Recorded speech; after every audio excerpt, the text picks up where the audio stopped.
So something that's funny and unique about our family is that we're a 3-car family and our schedules are like completely different from each other.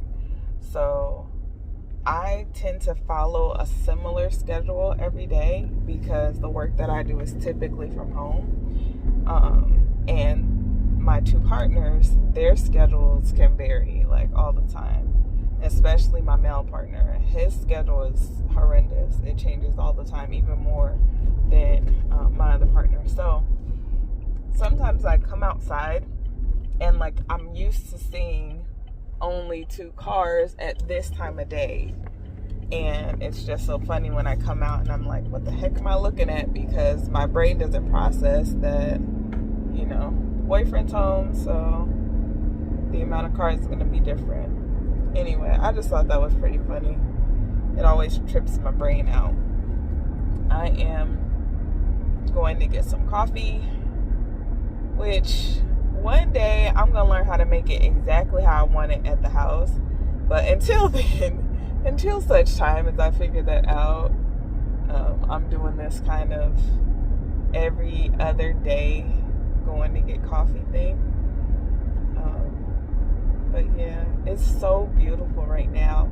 And the theme and intent, from my class today for my yoga class was find the beauty in life, essentially, because it's on and off the mat. So I'm enjoying this like oneness with the world around me. I'm enjoying the fact that these leaves are changing color. It's something that I wait for like all year long. I can put like the desire for the color change, I can put that aside, but not completely, because there's something special. I'm like, these are the same trees, but they're different colors, so it makes it a whole new life experience. And that's something that I teach a lot. That life can be different in every single moment. The moment you decide something is going to be different and you take an action that is different, or you have a mindset shift that is different from the one that you had, it doesn't matter if you've been doing the same thing for 40 years. It really doesn't, because now it's a new day. It's a new moment. It's a new opportunity to change your life.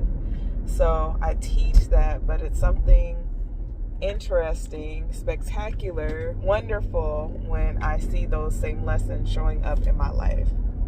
I got an eyelash, y'all. I have these really beautiful curly eyelashes. When I was younger, before they got all these fake eyelashes, my beautiful curly eyelashes were like a big thing for folks. But now that they got all these fake eyelashes, then it's not as enchanting for a lot of people. And there's no shade to those who wear the fake eyelashes. You do you, boo. But I'm just saying. Yeah, but anyway, because they're so curly, I get them in my eye a lot. So, be fixing that. But it's a wonderful day. I'm feeling really good. I'm feeling really inspired. And I'm enjoying this feeling of being who I am, of being myself. Because what tends to happen with me is that I get caught up in I have to do certain things. I'm in a certain position financially and I want better for myself. And so a lot of times I'm finding myself having to reset and pivot to remind myself like these circumstances are temporary. And the more time you spend in worrying and not appreciating where you are, the more difficult it's going to be to get past all of this temporary circumstance. So it's really good. It's a good lesson for me. And I'm very proud of myself for continuing that process to get realigned, because I know what it's like, and I know my clients deal with this stuff too. So yeah, I'm looking forward to doing some more coaching. It's getting to the time of year where a lot of people won't do coaching around this time, but it would be so beneficial because I hear my friends and people talking about it online, like you're already feeling that shift toward this, what we call the busy season of the year, where everything kind of feels a little heavy. The days are seeming like they're starting to get shorter, and it's becoming winter time again. And as we go through the transitions, a lot of people just can't deal with it because they haven't built that resiliency within themselves.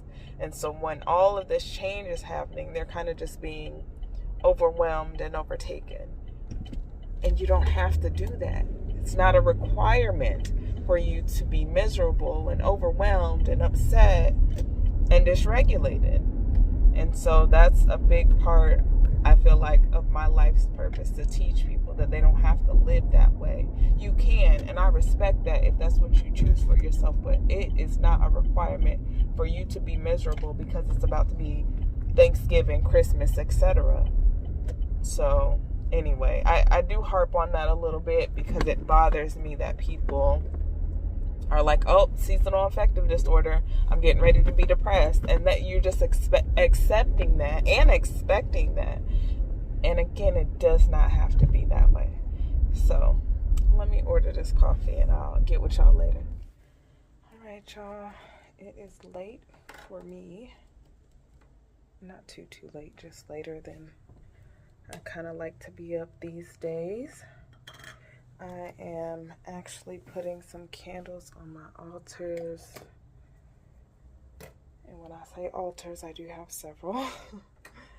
I remember my mentor and friend, Eternity, when I first was like, oh yeah, I have about 7 altars. And this was a while ago.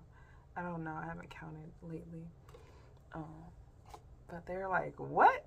7 altars? So yeah, I've got to do a little cleanup because one of the energies that I work with, Archangel Michael, my beloved, I put some fruit out for him because that's what he asked me to put out for him during my meditation. And I completely forgot about it this morning. Normally, I sit at my altar right before I take my kid to school, when I'm teaching first thing in the morning. And I just use these little tea light candles usually. And I will sometimes put some herbs in the candle like this. That's some lavender. Or this. I mean, I've got tons of herbs, but these. And I'll just, it smells so good. Those are for tomorrow. Those are my road opening herbs. I do have to change the water, so what I'm going to do is set you guys down for a second and then go get fresh water. I do use hot water for my altars, and then I let it sit and cool down, but usually these days I use hot water, and I may talk to you more about that when I come back.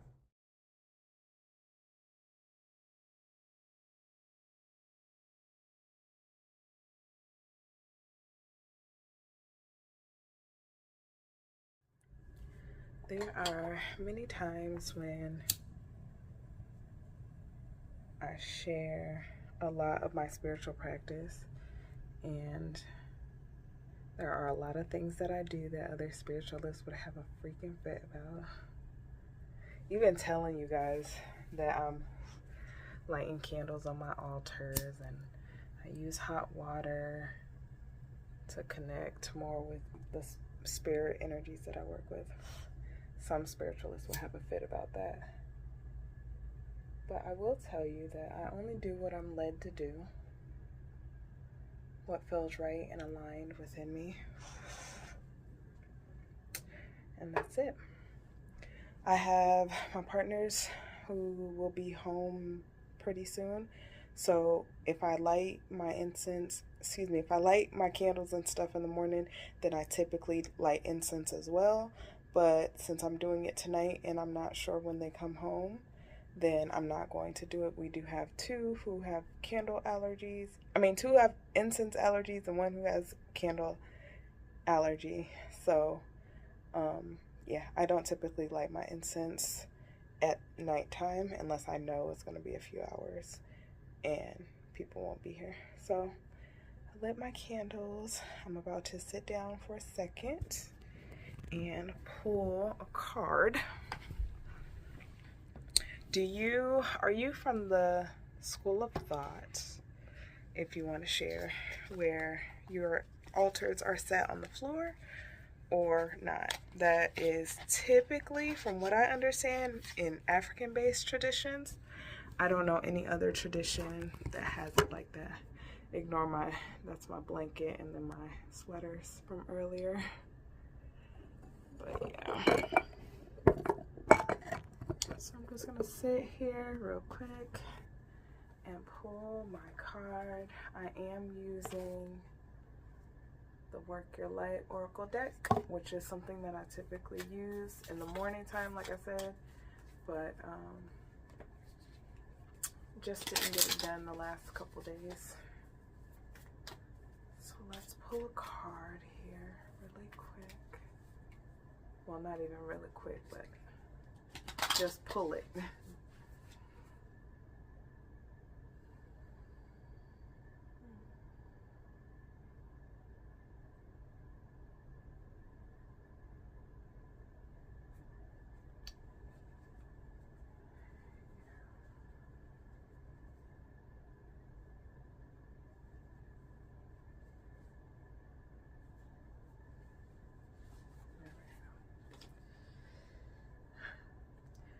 The card that I pulled is the Great Gathering. It's all coming together. Intuitive hits, Soul Tribe, which feels completely aligned. I don't have many questions. Sometimes I'm like, well, what the heck does that mean? But that one's pretty straightforward. I've been really gathering myself together because I understand that there's this big shift happening in my life. And I really get that my life is not going to be looking like how I think it should, and it's not going to look like how I think it would look. There's some things that are being birthed within me, within my spirit, within my soul, and it's gonna be some big stuff. Like, I just know it. It's just one of those things. I don't know if you guys are in touch with your intuition or even just your emotions. Something big is coming and it's going to be really good. And so I'm just learning to be appreciative of the moment I'm in. I'm learning to accept the phase of life that life is presenting to me. And I'm learning to keep my heart open. I was hurt by people who I love deeply.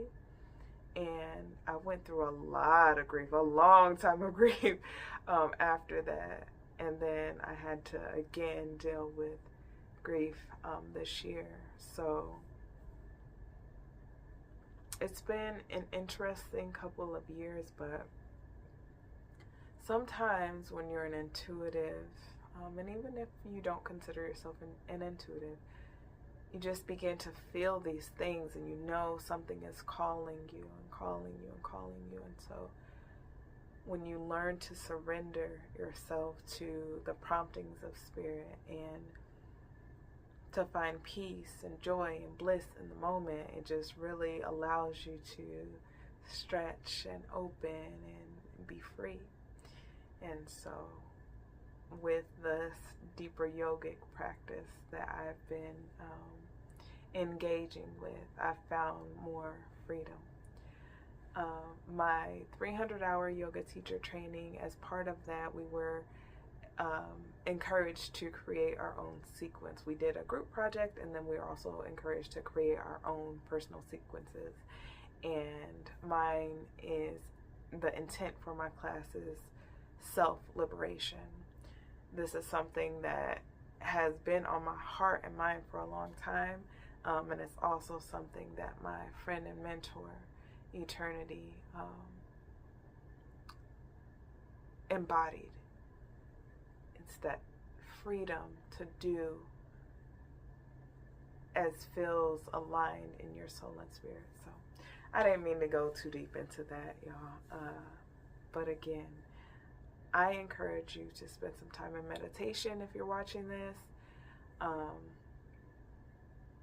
I encourage you to just love on yourself in a special way. If you watched my video yesterday, you'll see that at a moment in time when I was meditating, I was holding myself, and in my mind I was telling myself that I love myself, saying I love you and I'm proud of you. And I don't give you enough credit for all that you have done and all that you continue to do to live authentically and live in a way that feels peaceful within your soul. I encourage you to do that for yourself. It's something that I teach, so I should know better, right? And I do. I just don't always do better. So I encourage you to do that. To get with yourself, love yourself, because most of us speak very negatively, and we are really doing the best we can. Sometimes we don't feel like it's good enough, but it's the best you can. If you're doing it, it's the best you can do in that very moment. Doesn't mean that's forever though, right? But acknowledge those things. Integrate the things you enjoy about yourself and the things you don't enjoy. Learn to integrate, to bring those things together and see what is born out of that. See what the next step is after that. See what life has to offer you. Acknowledge what you feel is good and acknowledge what you feel is not so good, and then bring those together. They're all parts of you, therefore they're all important. Don't forget that, okay? I have so much more to say, but I'm not going to do it tonight because it's time for me to wrap this up. Thank you guys for watching. I know my videos are really sporadic, and that wasn't necessarily my intent when I decided to do this, but I'm very proud of myself that I haven't missed a day. Like, it'd be late sometimes, it'd be late in the day, but I'm doing what I set out to do. So for that, love you, girl, proud of you, keep it going, and I will see y'all tomorrow. Peace.